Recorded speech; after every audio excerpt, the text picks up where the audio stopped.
Happy New Year. Welcome to 2025 and to the Biblical Leadership at Work podcast. I am your host, Jason Woodard.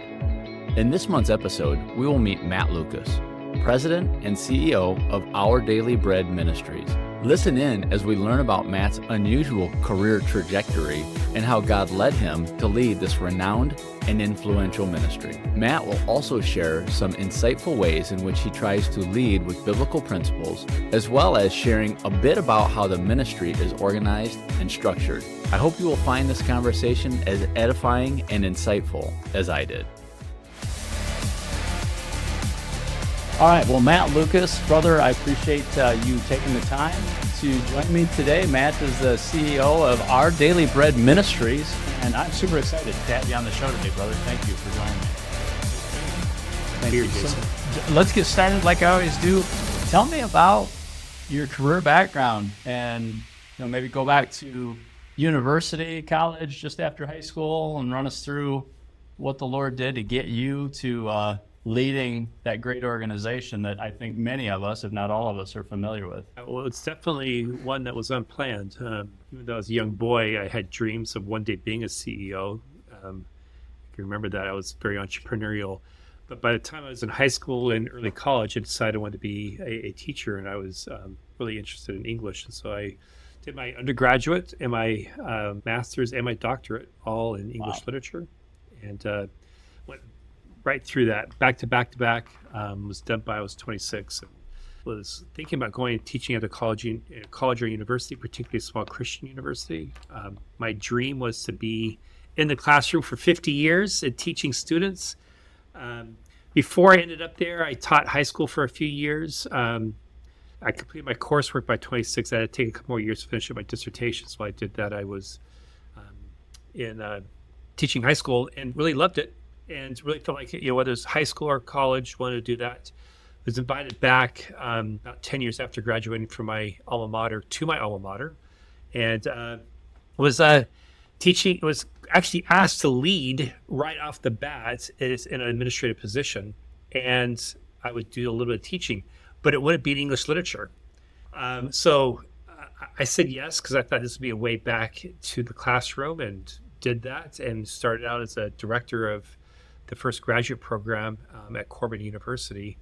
And from there out, it was just this long process of getting further and further away from the classroom and never being able to get back. And you said it was Corbin University? That's where you got your education as well? Yeah, it's in Salem, Oregon. It's a small Christian liberal arts school. Similar to Cornerstone, which I believe that you're familiar with. That's where I got my MBA from Cornerstone. Love that school. Yeah, so both schools are sister schools in the sense they're related to the same denomination, at least affiliated in the background. So I was aware at Cornerstone when I thought about it one time going to Cornerstone in my undergraduate years and before I started. You were doing administrative leadership at Corbin, and then, then what happened? Why did you get did you go from there to Our Daily Bread? Yeah, so it was interesting from there.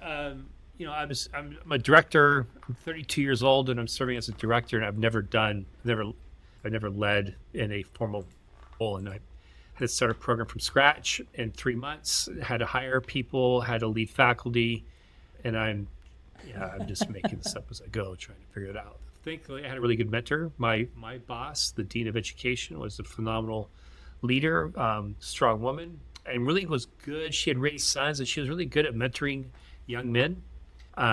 Just natural at it. And so she spent a lot of time encouraging me. And so from there, 2 years later, she stepped away into the provost role at the university and suggested I take on the dean role that she vacated. And my first response was, no, I want to go to the classroom.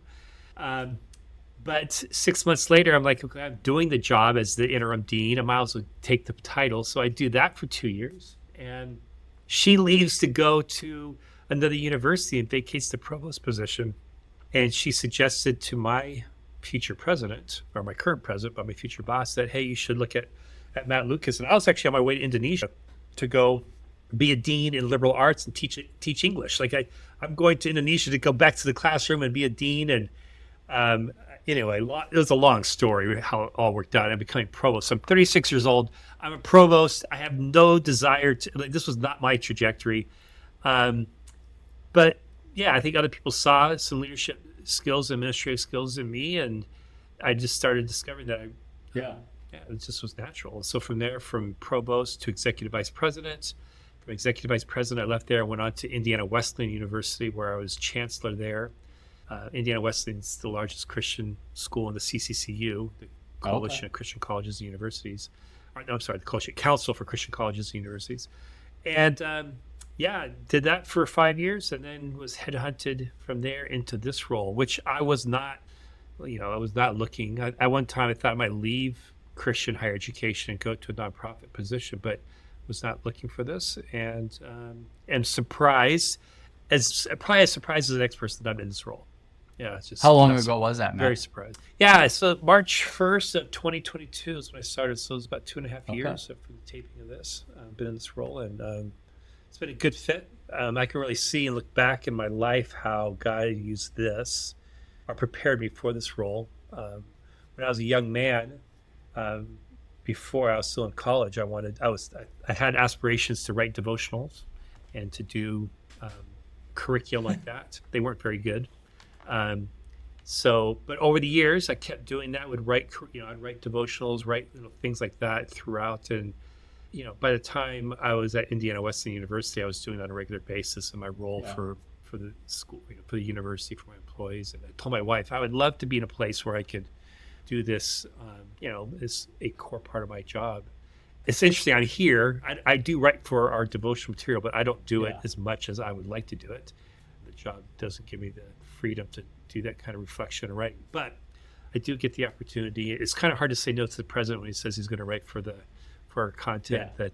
And they're gracious. They want me to, but you kind of can say, hey, I'm going to take this I'd one. like to do that. So I think that most people, if not everyone listening, is familiar with Our Daily Bread, but because we have it in our churches, material that's handed out. Can you talk though a little bit about the organization? I mean, there's a whole organization. So size, structure. I'm very interested in what that looks like.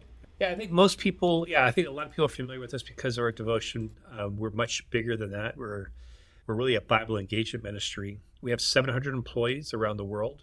We have 32 offices, work in about 58 languages, over 150 countries. So we're about Bible engagements in all forms, across all channels, across all media. So we got a media group, we got a multimedia audiovisual group that does feature-length films. We've got we do content curriculum for churches. We do the devotional. We do social media, digital. You could just go on and on. So we got a book publishing house. We do about $5.5 million in revenue of that a year, and that's just for the publishing and just printing of books that we sell. So we're about an $80 million total ministry around the world. So it's people are always surprised that we're much bigger than we are and much more complex. So when we have offices around the world, more people work outside the United States than inside the United States. That was one thing I was going to ask, was how many work like there. Because you're located, you sit around in Grand Rapids, is in that location where you're at? Yeah, so our office here, we have about 275, 280 employees here in Grand Rapids. The rest are outside. I do a lot of travel, and if I'm not traveling, I'm on Zoom or working with teams across the world. And so in addition to just leading it's a mid-size ministry. Actually, we're probably one of the larger ministries as far as comparing ourselves to other, as far as the size, the scope to other ministries. But the complexity of actually having employees on the ground doing the work, writing content, doing Bible engagement ministries around the world in various contexts. Yeah, it creates for a lot of opportunities for engaging people and working through challenges. Usually there's some problem somewhere in the world that's creating an issue for our teams that we have to work through, whether it's geopolitical, economic, or just, disasters. We had an office in Jamaica got hit by the earthquake, flooding in Taiwan affected our Taiwanese office. Myanmar with the civil unrest is affecting right now our Ukrainian office. We're having to we're actually starting to shut that down because we just can't continue to work there, and pivoting towards, probably Romania or somewhere else. So, I mean, yeah, there's always something somewhere that's creating additional challenges for the work we do. Yeah. Yeah, that I can imagine. Yeah, that is complex. What is the kind of average size of offices that are in those areas? Half a dozen people or 2 or 3 people? Like, what's that look like in those areas? Yeah, so some of our largest offices, like Singapore, Indonesia, Brazil, over 40 people. Some of our smaller offices, can have 1 to 2 people. Yeah. Probably the average size is about 10 to 12. So yeah, Australia, it's got close to 19. Like, so yeah, the United Kingdom, a little over 20. So each office is unique and engages with with their audience and with the work that they're doing on the ground of churches a little bit differently. Yeah, I mean, just depending on the size, you can do certain things. Right. But in a lot of ways, there's a replication of the ministry, even on a small team like Sri Lanka that has 4 people, 5 people. They're doing in microcosm what we're doing here in Grand Rapids. And a lot of it's translation or contextualization on their end. But they also do a lot of writing and content that's just specific to the Sri Lankan office, working with volunteers and churches. Well, I know that's surprising to me. I mean, just like you said, you see the material, you're familiar with it, but don't know the business behind it. And that is pretty complex, especially being spread out around the world like that. Tell us a little bit about your family, Matt. What's that situation look like? Yeah, so my wife and I have been married for 31 years. We have 6 girls. 2 of them are adopted. We have 3 grandchildren. Our oldest daughter is adopted into the family when she was a teenager. So she came in when we still had little girls. So I'm not that old. But it's been great having her. She actually was one of my high school students in my first year teaching. So she was a couch surfer. I coached soccer. So she actually married one of my soccer players, captained the soccer team. So I've known them since they were 14 and foolish.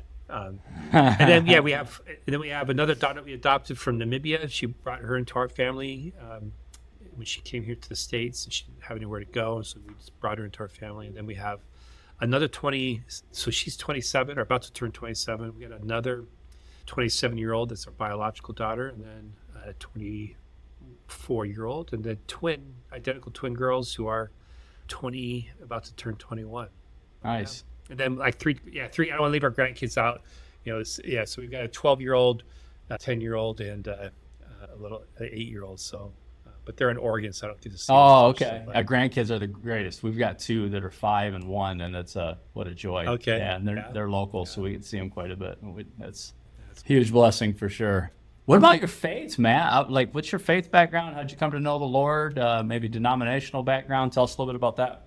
Yeah, my parents were led to the Lord by Southern Baptist missionaries. My dad was in the military stationed in Taiwan, and Southern Baptist missionaries led first my mom and then him to the Lord. And so, like any Southern Baptist, we were they were taught as soon as you get to a new service station, the first thing you do is look for a Southern Baptist church. Yeah. Usually First Baptist church of wherever we lived. So as we moved around the world, we would go there. My parents were really, they were intentional about raising us up in a Christian home, and so I was fortunate of that. And but it wasn't until so I grew up Baptist. I would have said Southern Baptist, but by the time I went to as a high school, we were living in the Northwest, the United States, and there Southern Baptist.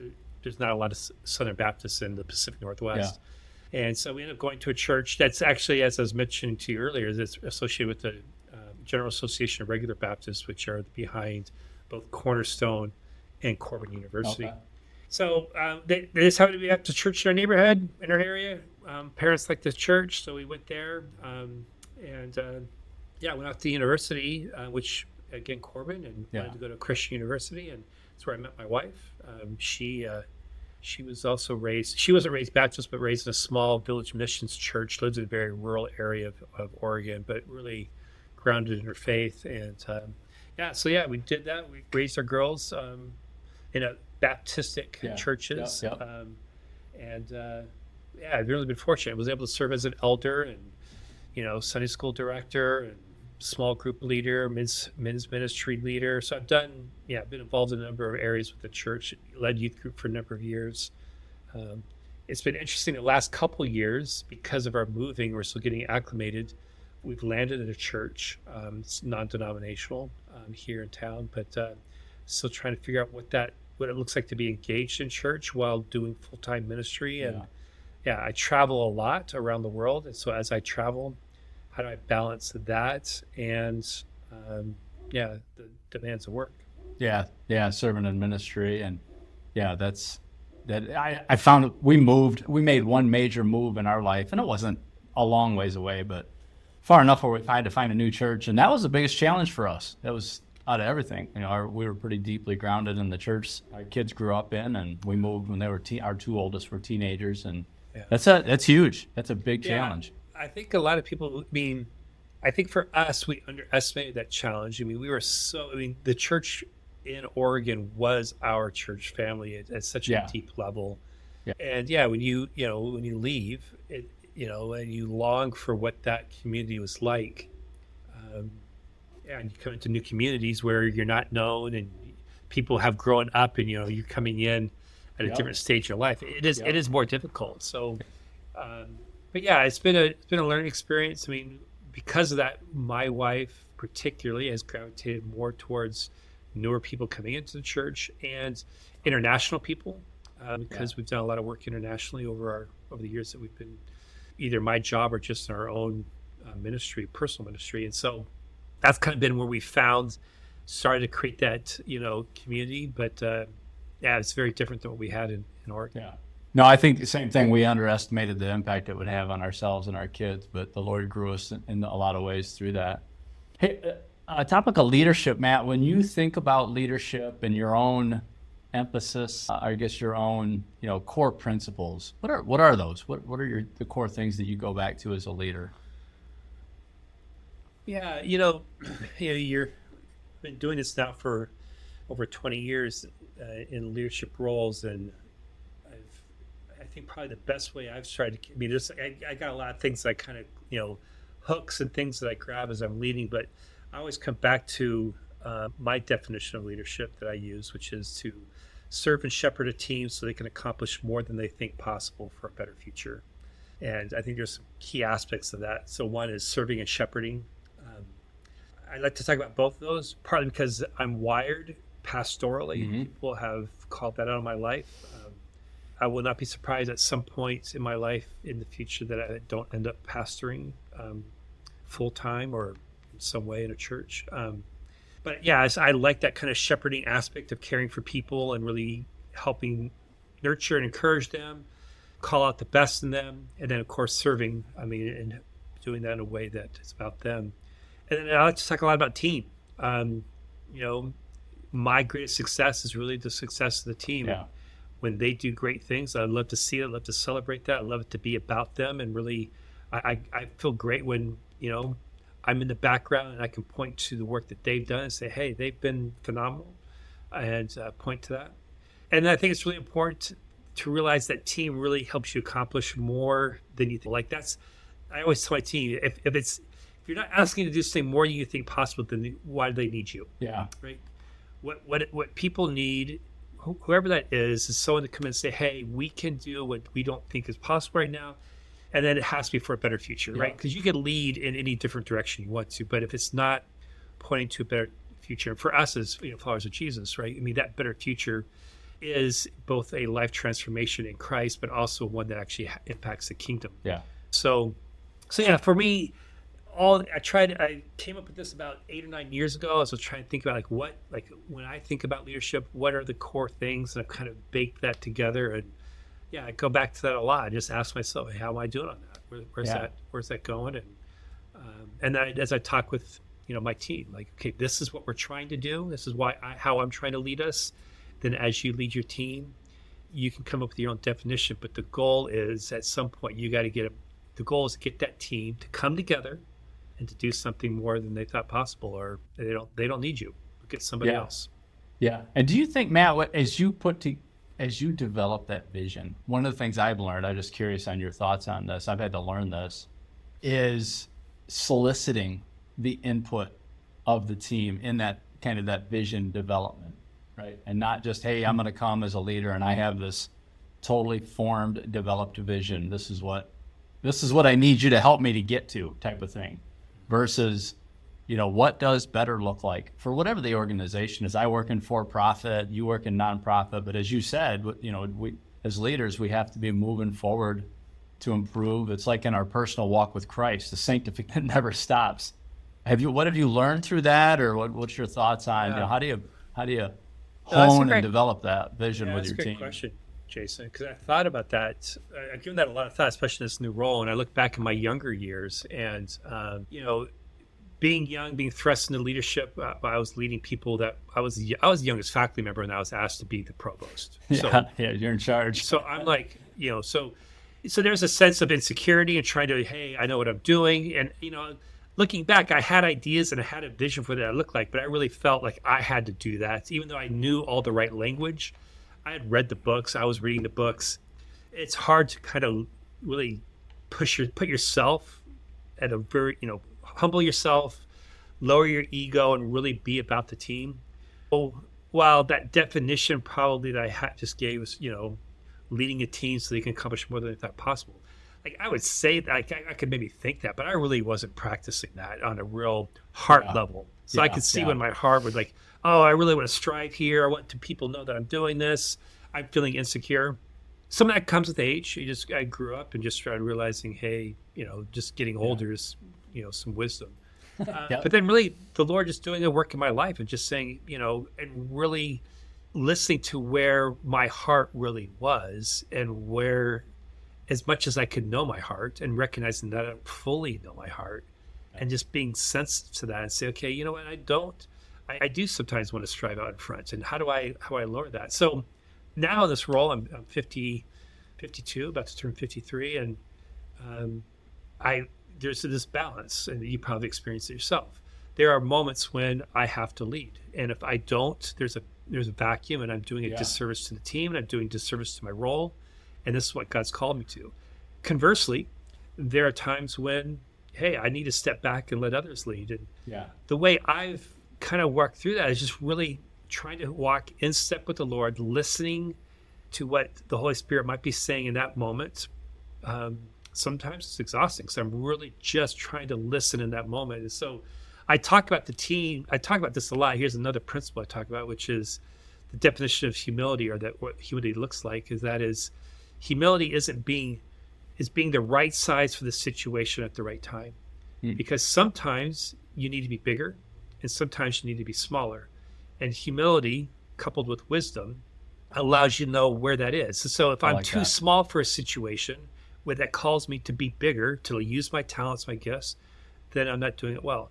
Conversely, if I'm too big, when the situations should be much smaller. So I think that's probably been the lesson that I'm constantly asking myself, okay, Matt, how big do I need to be here? Sometimes it's listening to the team. Sometimes it's listening to the Lord and saying, okay, I've got to step up here, or no, I probably should. I like that a lot. I like that a lot. I hadn't heard that said that way, but I've found that when, there's good momentum on my team and they're working good together, moving towards that vision, I need to step out of their way and watch them, like you said, and celebrate and watch. And it is so rewarding to just step back and watch it happen, because we've put the plan in place. Everybody knows their roles. They work together. And I like that a lot. Knowing when to, I like what you said, Jason, about stepping back. I think what really, I can't remember when that moment was. It was late in my time at Corbin when I really made the transition and saying, you know what, my greatest moment of success as a leader is when I see the team winning. And I just started looking for that more and more. It's like when that's happening, and that for me, that was counterintuitive to my ego. Kind of like I wanted to be in the limelight, and I just started looking. Okay, when does that happen? And I just started getting excited about it. So now I hunt for it. I'm constantly looking for that, and I've discovered. There's still my ego. I'll be honest. There's times I want to be recognized, and even in looking for other people's success, I can quickly turn that and corrupt that into, I'm looking for people's success, so it could be about my success. But when I'm truly, genuinely in that moment and just like, hey, they are doing awesome. I'm seeing God's given talent just manifest themselves, that they're doing something that they didn't think was possible.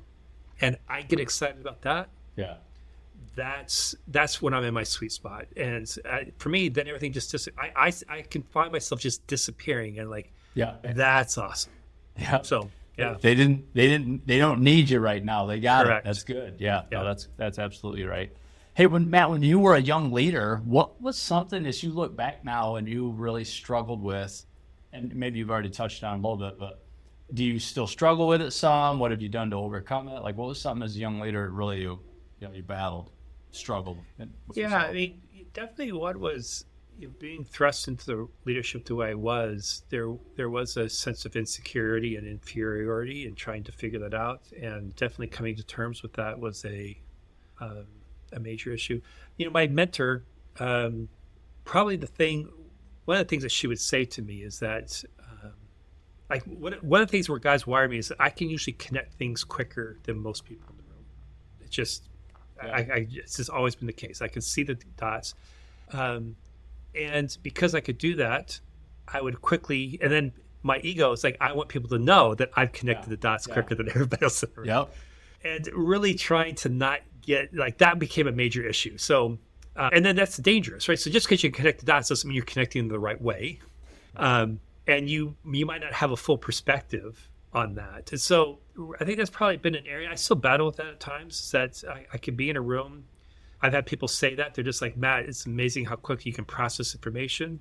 And it's easy to say, oh, I'm really good at that. But there is that dark side, which is you don't connect the right dots. You don't have the full perspective. And even if you do have those things down, man, my ego can quickly corrupt that in ways that aren't healthy. So what she would counsel me to do is she said, you have to ask more questions. You've got to slow down. And I would say I'm still a work in progress on that, and really trying to say, okay, what's the right question to ask here first, rather than saying, okay, I can see this. But what I find when I'm at my best in that moment is when I can ask the right questions, step back, and when I try to practice this, I don't always do it well, and pray, say, God, what is it that you're seeing here, and do I need to say something, or do I need to let that emerge from the team? Yeah. And then try to be in step with that. Like that's been a challenge. And there's under stress, I will definitely default to the darker side. But when I'm in the Word on a regular basis, I'm really listening to Spirit.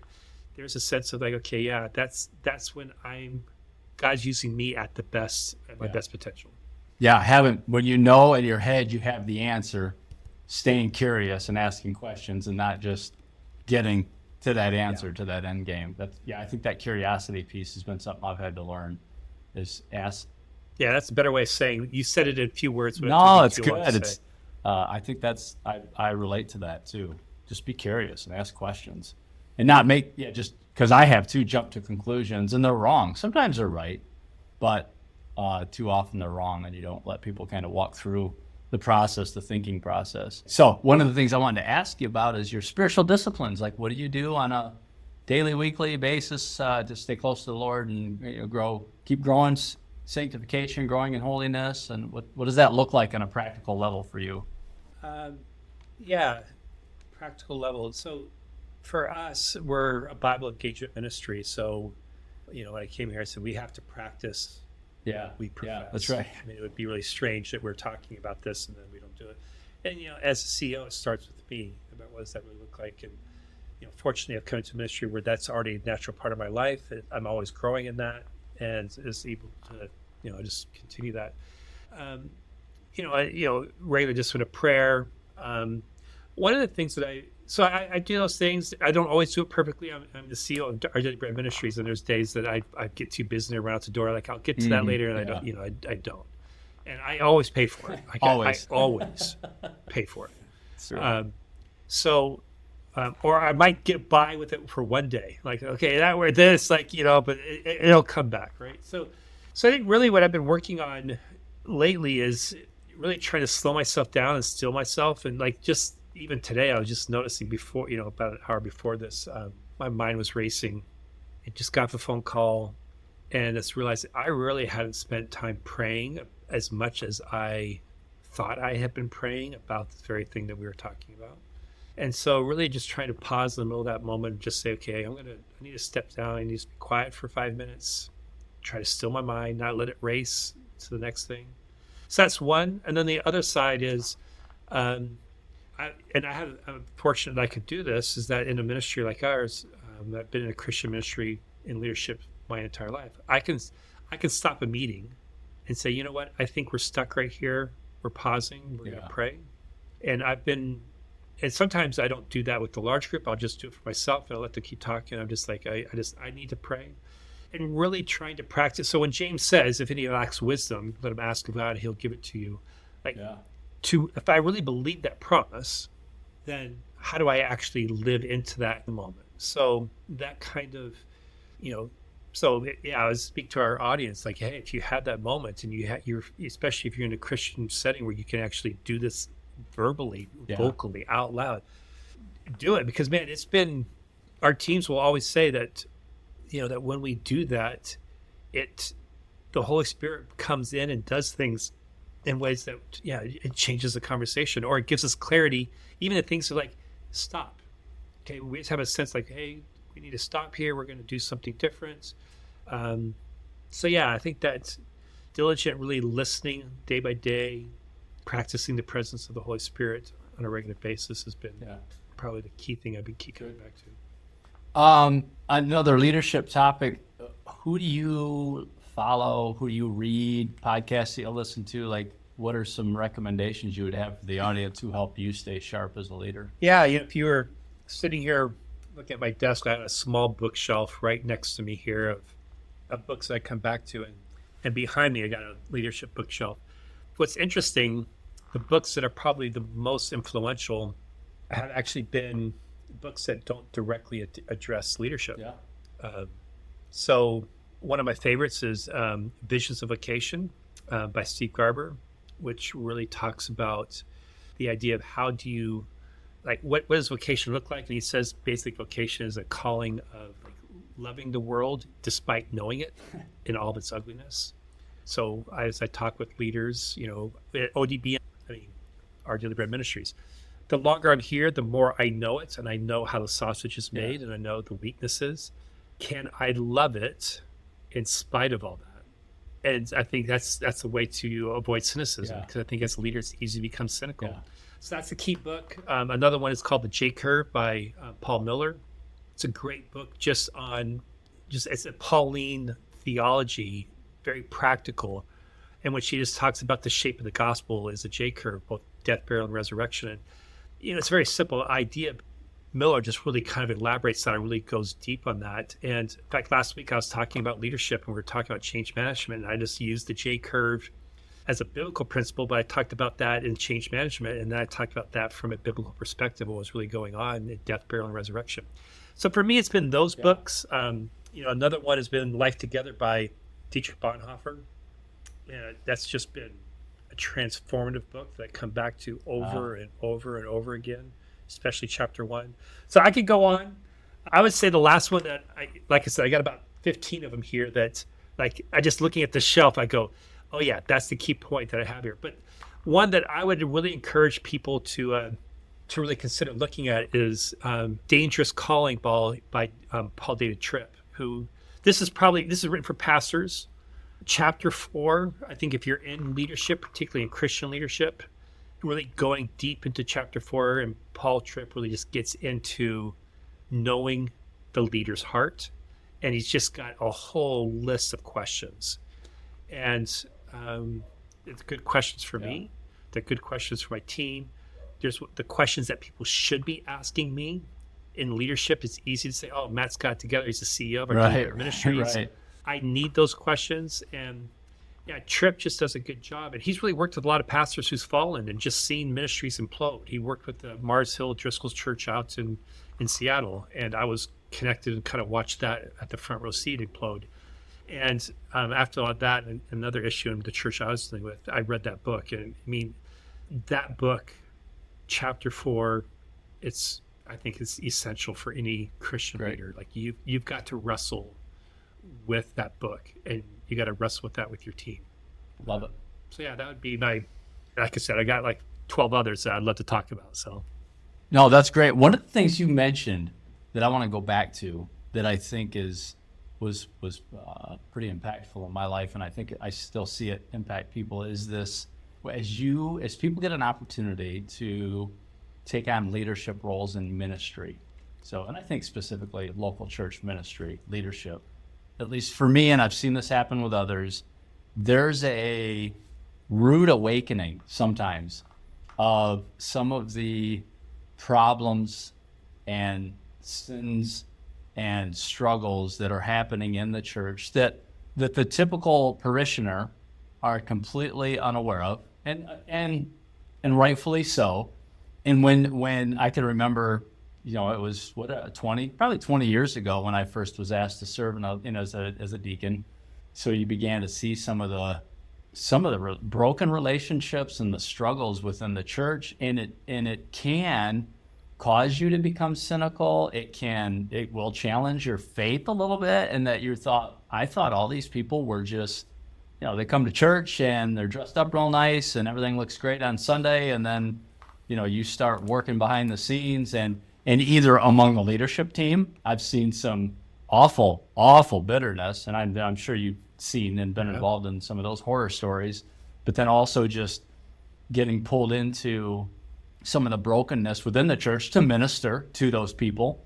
And I've seen, that was, I want to say, a little bit shocking to me at first, and I've seen for other people it to be shocking. And I just want to talk about that for a minute, especially for those who maybe are going through that or are going to go through that it's, I don't want to say it's normal in a way that we should just accept it, but it's there's still sin in people's hearts, and there's still destructive things that happen even within the church. But talk a little about, I guess, your experience with that, and maybe what advice would you give someone? This is my point I want to make, or the advice I want to give is for someone who is maybe moving into or will be moving into a church leadership role and get some of that same, they see how the sausage is made a little bit and see some of the things that they're surprised to see.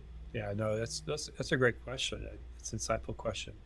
It's one that usually I've thought about this a lot, because oftentimes when people come to a Christian ministry, they're like, hey, I was working in the secular world, I want to come to a Christian ministry. Yes. And I just want to say, it's going to be great. Okay, it's going to be perfect.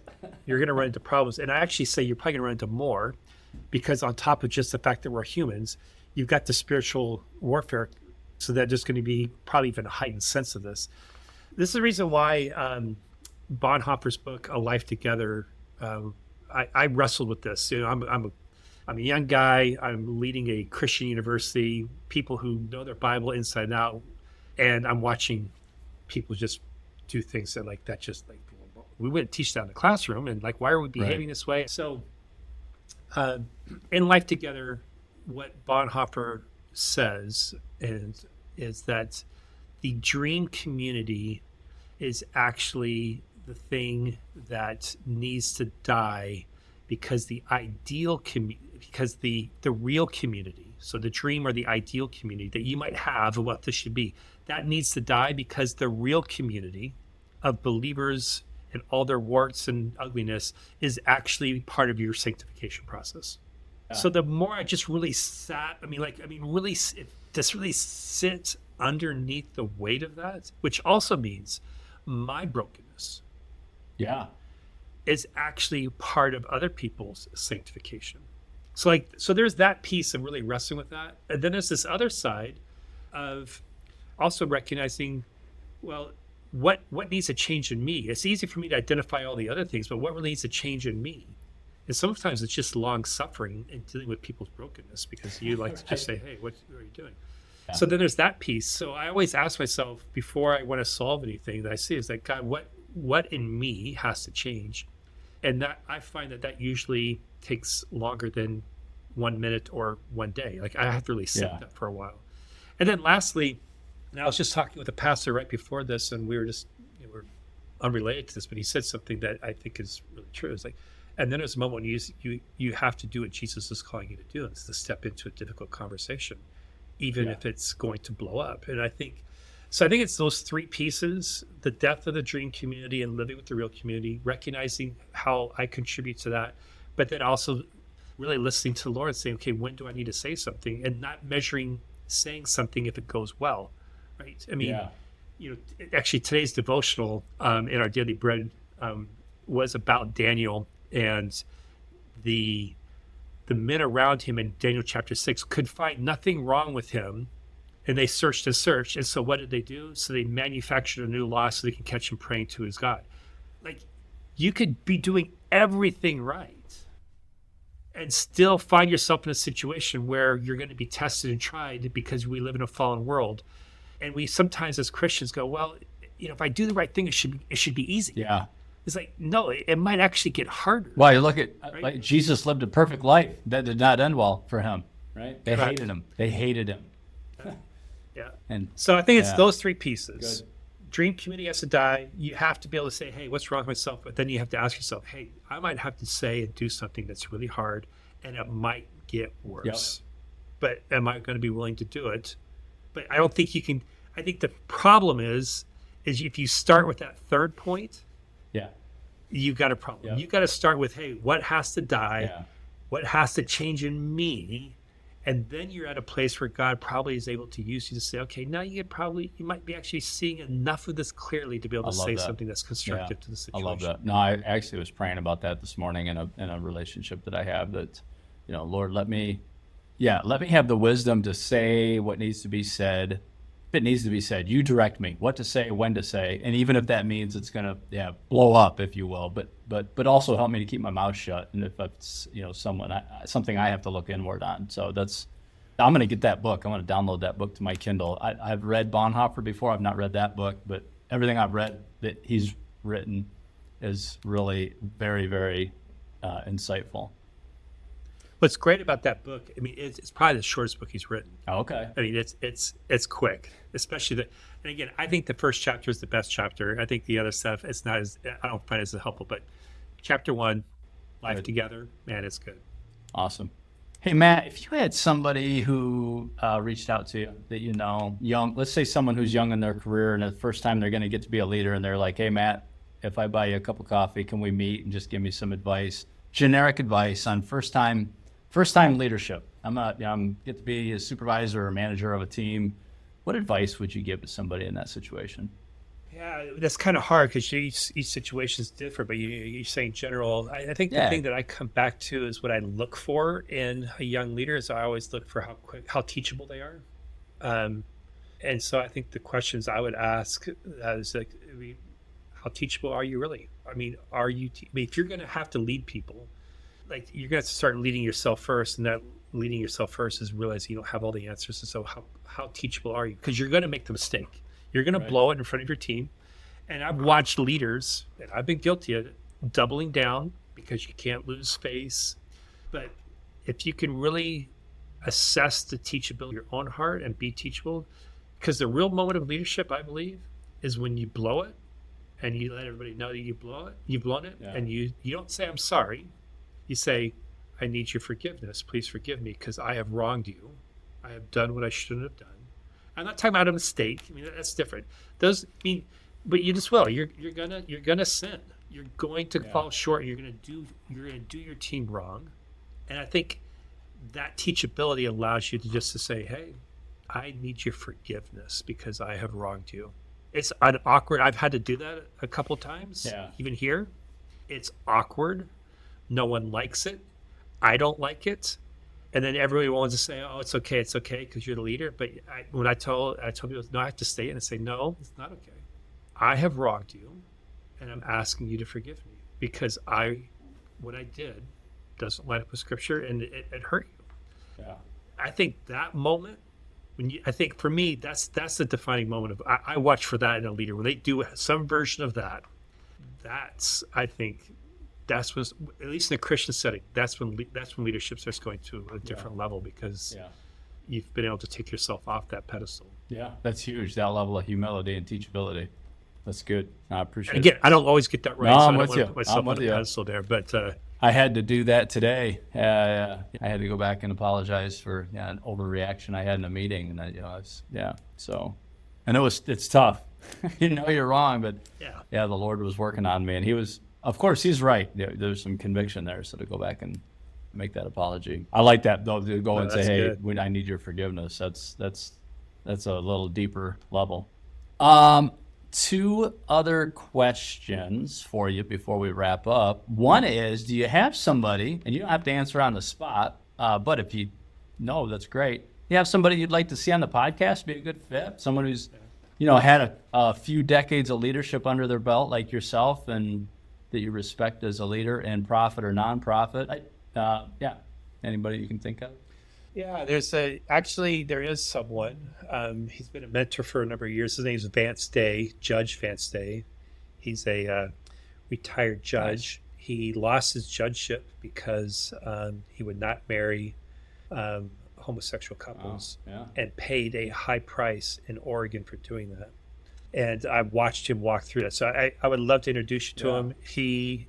He's had a lot of leadership positions before, went through the fire, had leadership positions since then, and is a giant of the faith as far as I'm concerned, as I watched him do that. So, I'd be happy to connect you with him. He would be a great I would appreciate that. That'd be great.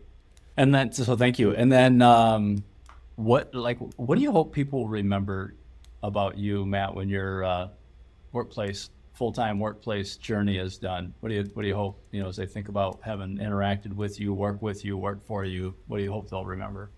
I think going back to my definition, I'd hope that they remember that, hey, he helped become better.